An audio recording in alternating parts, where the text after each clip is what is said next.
No, Joe looked terrific at 17-11, but as we said before, Eddie has that tendency to just creep up on you, and then it may be too late.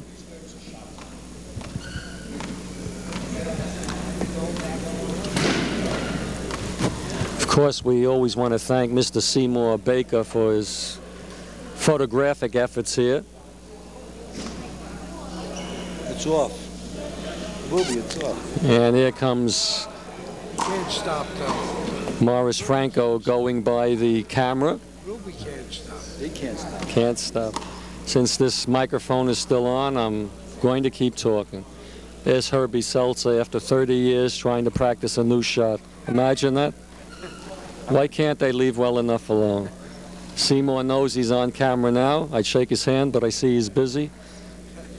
He comes over and he says he's been making change. There are no B players. They're SOBs. Herbie has on his referee's uniform today, matching jogging shoes, just his pants, and everybody's ready to go. Eddie comes back, went for the ace, and he dropped it out. The score, 17-12. That was a big break for Joe. See, Eddie's returning the ball higher, but still too hard a shot. Eddie Frangione still looking on, wishing he could inspire his friend, Eddie Golden. But sometimes you just got to leave things unsaid. Sometimes the guy has to figure it out by himself. Eddie hits an ace, first time on his first serve, just clearing the short line. Now we're coming down to the nitty-gritty, believe it or not. This is by no means the end of the game, but these points are the ones that will make the difference.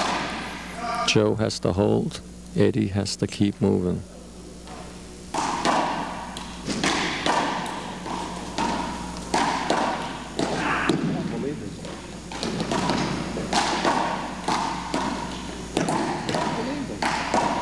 Brilliant, brilliant.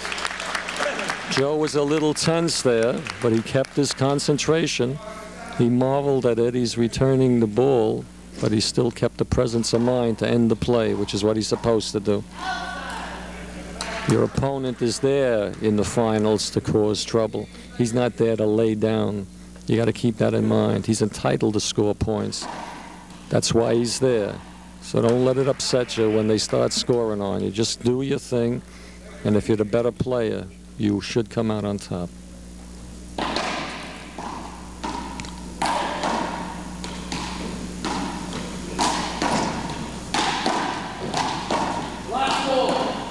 In the outdoor match, Eddie was serving the ball behind his back a lot more, and he was getting away with some aces which Joe tended to overrun.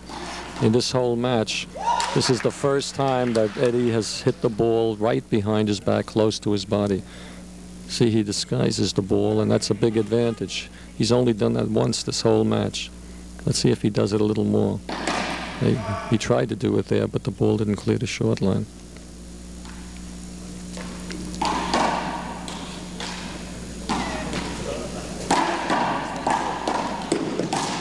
That's where Joe's got to be careful.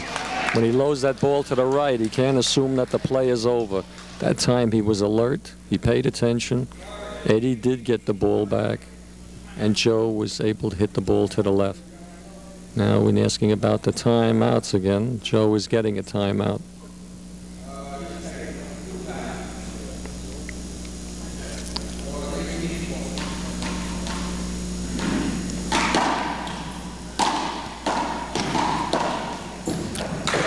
Looks like Joe is ready to close it out.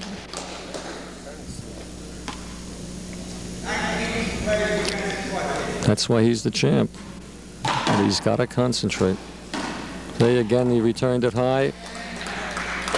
He's got to loft it back. Can't say that too often. So you fans out there, if you're going to return a ball high, make sure you loft it back. This is one of Joe's favorite things to do, calling time on point game. But Joe has the ability to come right back on the court to score the last point. He knows how to put it all together. He's done it many, many times. Been in trouble, bounces back, calls time on point game, still has the ability to come back. As I mentioned before, he aced Torres. He's come back against other opponents in the preliminary rounds. It's just part of his nature. I asked him why he does that. He says he knows it puts more pressure on his opponent than it does on him. And he was saying that against a guy like Al Torres. That's what makes a ball game. What we think the other guy's thinking, what we think we're thinking, and who knows if anybody's thinking. Pay attention out there. There's going to be questions later. Okay, we got a 1-minute timeout. Everybody looks at the watch. Eddie is pretty much resigned that he doesn't have much hope there. But despite that, he's going to still give it his best effort, no matter what happens. Joe, on the other hand, is going to concentrate on this. He's going to make it extra fine, keep the ball in play, and let his opponent miss. Was the right shot. He's way ahead. All he lost was the serve. 14-20.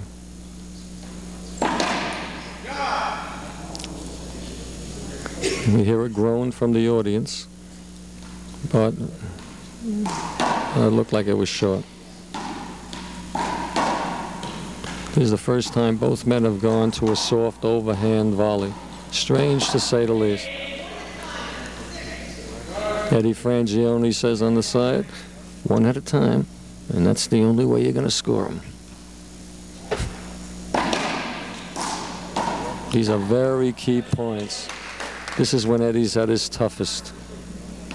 Joe, on the other hand, on a subconscious level, he's thinking he's got the point game.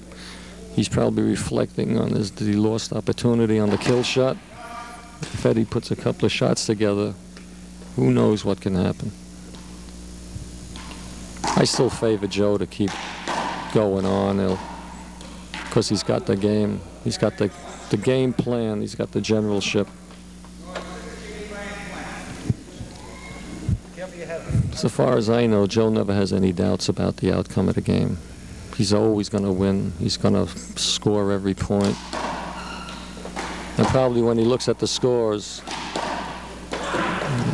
on some level, it's probably a mistake that the guy might have won the first game, that he might be in contention the second game, which isn't bad thinking. So long as you don't take your mind off your objective. Joe with a beautiful shot. All the bettors run out. They're going to collect their bets, and the rest is history. Great match. Thank you very much, Ruby.